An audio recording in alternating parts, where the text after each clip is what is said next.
இனி அடுத்ததாக நம்ம ஒரு செய்திகளை பார்க்கலாம். புதுக்கோட்டை மாவட்டம் ஆலங்குடி செட்டிக்குளம் வடகரை முத்துமாரியம்மன் கோவிலில் முளைப்பாறை எடுக்கக்கூடிய திருவிழா வெகு விமர்சையாக நடைபெற்றது. இதில் நூற்றுக்கணக்கான பக்தர்கள் கரகம் மற்றும் முளைப்பாறை எடுத்து ஊர்வலமாக சென்று நேர்த்திக்கடன் செலுத்தினர். ஊர்வலத்தின் போது பெண்கள் பக்தி பரவசத்தில் சுவாமி ஆடினர்.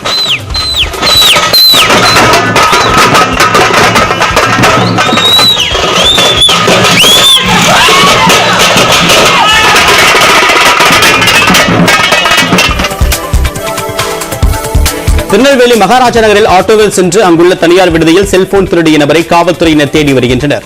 விடுதி ஒன்றில் கடந்த புதன்கிழமை 8 செல்போன்கள் காணாமல் போனதாக புகார் அளிக்கப்பட்டது. இதுகுறித்து சிசிடிவி காட்சிகளை காவல்துறையினர் ஆய்வு செய்த போது அங்குள்ள அறைக்குள் நுழைந்த மர்ம நபர் செல்போன்களை திருடியதுடன் ஒவ்வொரு அறைக்கும் வெவ்வேறு சட்டையை மாற்றிக்கொண்டு சென்று திருட்டில் ஈடுபட்டதும் தெரிய வந்துள்ளது.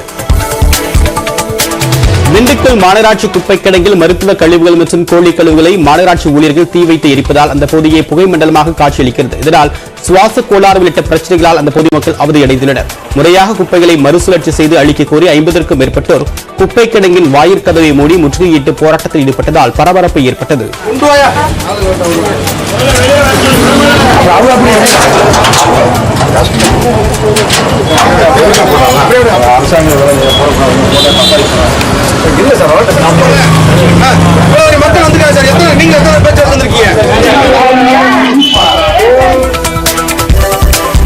சென்னை மதுரவாயில் அருகே இரும்பு ஜாக்கியால் இருவரின் மண்டையை உடைத்த நபரை போலீசார் கைது செய்தனர்.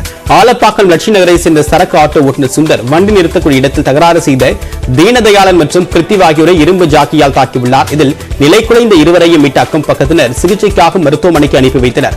தாக்குதலில் ஈடுபட்ட ஆட்டோ ஓட்டுநர் சுந்தர் மீது கொலை முயற்சி வழக்கு பதிவு செய்யப்பட்டுள்ளது.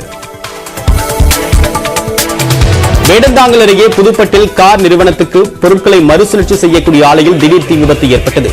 இருக்கைகள் மற்றும் மேட் தயாரிக்க சுமார் 300 டன் எடை கொண்ட பொருட்கள் கண்டெய்னர் மற்றும் ஆலையில் வைக்கப்பட்டிருந்த போது தீப்பிடித்தது. இதனால் கரும்புகை பரவியது. தீயை கட்டுப்படுத்த 5 தீயணைப்பு வாகனங்கள் வரவழைக்கப்பட்டு தீயணைக்கக்கூடிய பணிகள் நடைபெற்றன. மின்கசிவு காரணமாக தீ பற்றியதா என்ற கோணத்தில் காவல்துறையினர் விசாரணை மேற்கொள்கின்றனர்.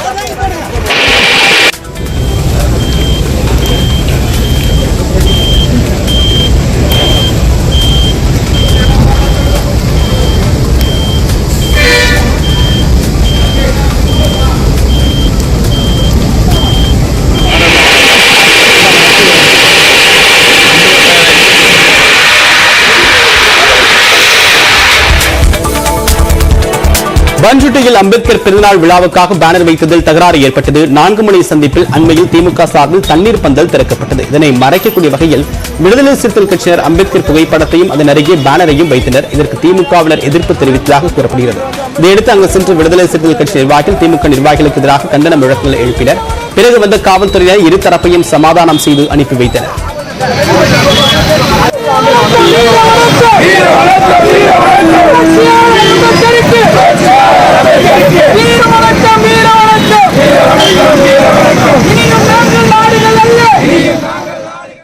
சிக் லீவ் எடுப்பது இனி சுலபம் இல்லையா? ஏன்? தெரிந்து கொள்ளலாம் இன்றைய அன்பாக்ஸ் பகுதியில்.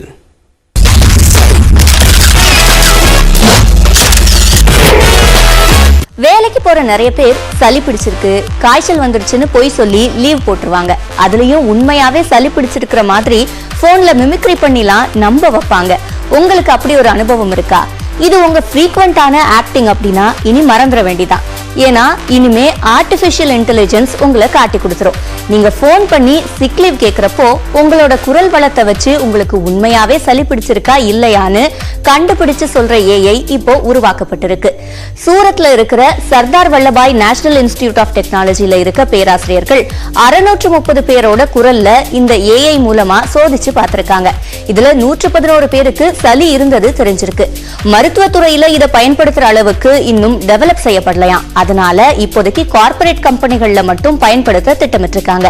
இனி போய் சொல்லி லீவ் போட முடியாது.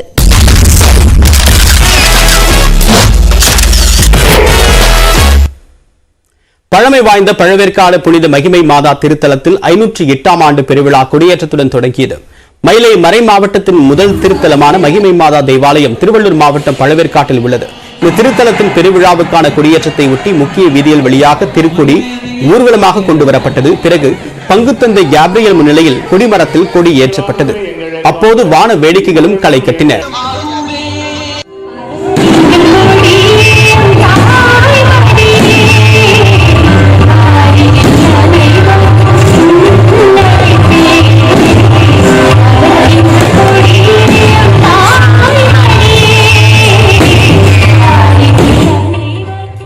நடைபெற்ற சிறப்பு திருப்பலியில் பொன்னேரி, மீஞ்சூர், கும்மிடிப்பூண்டி உள்ளிட்ட பகுதிகளைச் சேர்ந்த ஏராளமானோர் பங்கேற்று வழிபட்டனர்.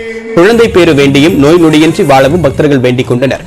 10 நாட்கள் நடைபெறக்கூடிய இந்த விழாவில் முக்கிய நிகழ்வாக வரக்கூடிய 22 மற்றும் 23 ஆகிய தேதிகளில் தேர்பவனி நடைபெறவுள்ளது.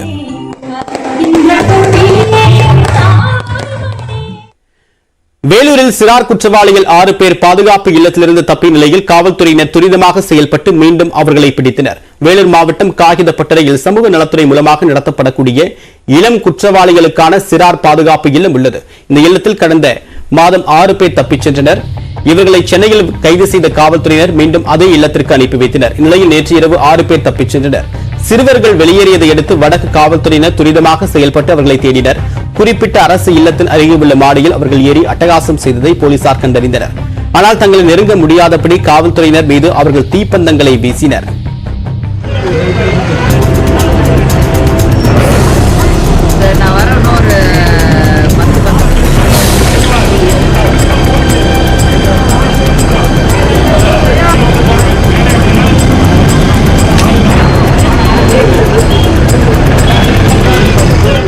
தகவல் அறிந்த மாவட்ட ஆட்சியர் குமரவேல் பாண்டியன் காவல்துறையினர் மற்றும் வருவாய்த்துறையினர் ஆகியோருடன் இணைந்து பேச்சுவார்த்தை நடத்தி சிறார் குற்றவாளிகளை கீழே வரவழைத்தார்.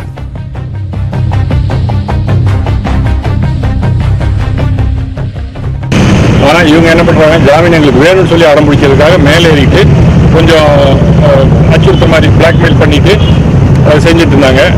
சொல்லி பார்த்தாங்க, கேட்கல. அப்புறம் நானும் எஸ்பியும் வந்து அவங்கள்ட்ட இறங்குங்க, உங்களுக்கு இது நல்லதில்லை, இல்லைன்னா நாங்கள் ஆட்களை வந்து மேலே அனுப்பிவிட்டு உங்களை எல்லாம் கீழே இறக்கிட்டு வர வேண்டிய சூழ்நிலை ஆகி போயிடும் அப்படிங்கிறத ரொம்ப வார்ன் பண்ணி அவங்களை கீழே இறக்கி அவங்களுக்கு சாப்பாடு கொடுத்துருக்குறோம். எல்லாரும் 5 பேர் மேலே அந்த மாதிரி செஞ்சுருக்காங்க. 5 பேருக்கு மேலேயும் 5 பேர்த்தையும் கீழே கொண்டு வந்து சாப்பாடு கொடுத்துருக்குறோம். 5 பேர் இருக்கிறாங்க, யாரும் தப்பு சொல்ல முடியாது.